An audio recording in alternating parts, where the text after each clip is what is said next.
everyone. My name is Anindita Saha and I am one of the summer interns at Modlingua. I have been associated with this company. I have been interning with this company since almost 2 to 3 months now under the guidance of Mr. Ravi Kumar. And I am also a student at the University of Delhi at the Faculty of Arts under the Department of Germanic and Romance Studies. And I am pursuing my French honors and I am in my second year right now. A lot of people, when they hear that I am doing my bachelor's in French, their first question is it really a thing? I mean, does it really happen? Bachelor's in a foreign language. So it is still a very foreign topic for people, especially in India. So a lot of times I need to explain it to them that yes, it happens. It's in Delhi University. And I came in contact with the language when I was in fourth. I came to know about it. I was studying in fourth grade and I had to choose my third language. I had a lot of options. I had German, Russian, Japanese, a lot of other options. But I chose French because I think it's just been a trend in my family. My sister is from the same school. She was from the same school. She passed out and she took the same language to be her third language. So I just, without thinking, probably just went on the same path. And knowing that I probably would not get any guidance from my parents because they have never learned this language, and probably not even from my sister because she's 8 years older to me, so she would have forgotten everything. So I had to do the language all alone. But I had that confidence because I think I've always studied on my own. No one had to like sit with me so that I would do my homework, so that I would learn my lessons. I've always done it by myself, and French was also one of those languages. I would just like to quickly explain what kind of a relationship I've had with this language over the years. Like I said, I first came in contact with it when I was in the fourth grade. I took it up because it just sounded exotic. French is said to be the most romantic and the softest and the sweetest language. So, I mean, it was just my first choice like that. But now that I look back, I realize that I got attached to the language unconsciously. It was not at all planned, but it just kept happening. I have known the language since almost 10 to 11 years, and that is a long period of time. As a matter of fact, when I had the choice of choosing between French and Hindi as my second language in the ninth grade, I actually filled out the form and wrote Hindi because academics wise I was really good in Hindi. I used to get the marks, so my parents and everyone else thought that the Hindi is a known language, it would be easier, and 9th and 10th are crucial years. So let's just go with something that is safe. And I don't know what happened. On the day I was supposed to submit the form, for some reason, I don't know, something happened, something that I can't explain, but something happened and it was all signed and everything by my parents, and it was like full of consent. But just before submitting, I cut the Hindi and I wrote French, and I came home and I told my parents that I've taken French, and they were fine with it. They were like, if you can do it, good for you. French is always, it's great. So, I mean, I just realized now that I'm talking about it that how French never really left me. So, when it was time to fill out my college applications, I remember when I was filling out my Delhi University form, I filled it out for one subject which I had in 12th. I had humanities. I filled one subject from humanities, and other than that, almost involuntarily, I filled out French. It almost felt like it was not under my control. I just filled it because I wanted to have that choice of, I wanted to have that choice of pursuing it by chance. If I ever, want to do that, I should have the choice. I should not be left with regret that I didn't fill it before, so now I can't apply for French honors. So before submitting the form, it was online. I just ticked on the French one as well, and then later the cutoffs came in and I got into the college. Germanic and Romance Studies is the only department that gives you a bachelor's degree in French or in any foreign language. So I was really happy that I got in and that I am going forward with it. I would like to recall the first day of my college life.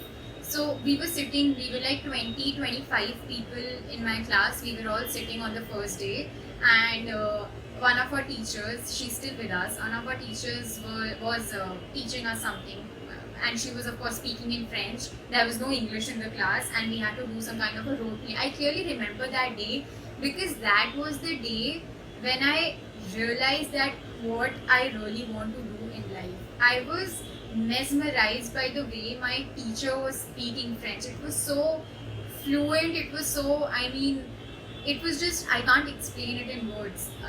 The way I felt when I heard her speak the language so nicely, so fluently.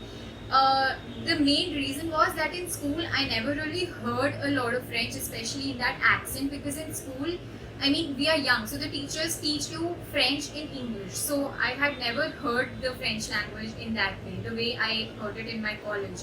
So I just knew that, and I knew that I was getting inspired. So I knew that I wanted to be a French professor when I grow up, and I had this in mind that in my class, when I finally become a French teacher, in my class, even if one student out of the 30, 25 students, how many ever students are sitting in my class, even if one student like me, like I am today, is getting inspired by the way I'm speaking or whatever I'm doing as a teacher, it's a win-win situation for me. I mean, it's a success for me as a teacher. So that day I came to know what I wanted to do, and I am still pretty adamant on that. I'm stuck to that idea that I want to be a French professor in life. So fortunately, the first step had been clear, which was knowing what I really like, because I liked what I saw my teacher do. So I knew that that was one way to go about it, to become a French professor. The next step was to understand and to explore whether I am good at teaching or not, because it's of no use that I like doing something but I'm not good at it. So it's not going to, I mean, help anyone. So what I did was, after my second semester, after my first year got over and I got my summer break, I started searching up for some internships, for some summer internships, and that's when I came to know about Level Lab, which is an enterprise with which I am affiliated even right now. And I take French tuitions for academic purposes for students from school, and it is all online. And I have come to this realization that I really like it, first of all, and secondly, I think I can manage it pretty well. I mean, I think that students understand what I teach, so that's that. And other than that, I have also been affiliated with a lot of NGOs where I teach underserved kids. So from all of these internships, the experiences that I gathered from there, I came to know that I actually like teaching, and I hope so, at least I'm good at it. Students understand what I teach them. So that was my second step. So now that my future goal is established, what I want to do in life, the next part is to talk about how to reach there. So for now, what I have in mind is, once I complete my graduation in French, which will be next year, I'll be done with my third year next year. And after that, I plan on doing my masters in French itself. I will be applying both in India and in abroad, the colleges here as well as there.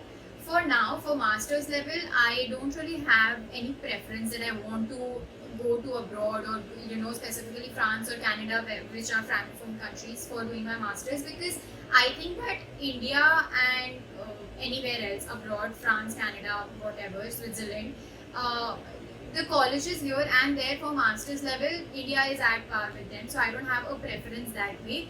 But after my masters, if I plan on doing a PhD, which is actually on my list for now, if I plan on doing my PhD, that I would like to pursue from abroad, from college, preferably in France, because according to the list that I have now, according to the things that I want to do until today, the things that I have in my mind, PhD will be the last stop of my education. So that is the last step of my education. So I would like to have the experience of studying abroad once. So PhD would be that, would help me gain that experience. One plus point of studying in abroad, especially a language, is that you get the exposure of speaking to natives. Because if for example I'm in France, then I don't have the option to talk in any other language, which I have right now. So if I'm in my class, I can talk to my classmates in English or in Hindi, which we a lot of times do. So the only chance of speaking in French in class I get is to speak with my teacher. That's all. So of course that for right now it is enough, but for when I do masters or PhD, I would like to have that exposure of talking to natives in that language, because that would really boost my confidence. All my internships have taught me something or the other. They have taught me how to be patient with people, how to be on time. They've taught me punctuality. They've taught me how to work hard and how to be compassionate towards others. A lot of things. They've taught me, most importantly, they've taught me how to teach, because that is my final goal in life. Talking about this internship with Modlingua, when I signed up for this, I just thought that this internship would be about writing content, writing articles in English. So because of the pandemic, all the other internships, they were a little reluctant with recruiting people. Modlingua was the only one which was, which wanted the students to work from home. So I applied for it thinking ki let's do it, because anyway you're sitting at home not doing anything, so why not just try it. I should say this, that when I started doing this internship, it changed my views towards so many things, because this one single internship has so many things to do. It has article writing, it has subtitling, it has translation. It has taught me so many things under just one internship. So I'm really grateful to Ravi sir for accepting my application for this internship, and I this is one decision that I will never regret in life, because I have learned so much from these 2-3 months that I have been here. So I'm really thankful for that. I'm thankful to the people who recommended this internship to me.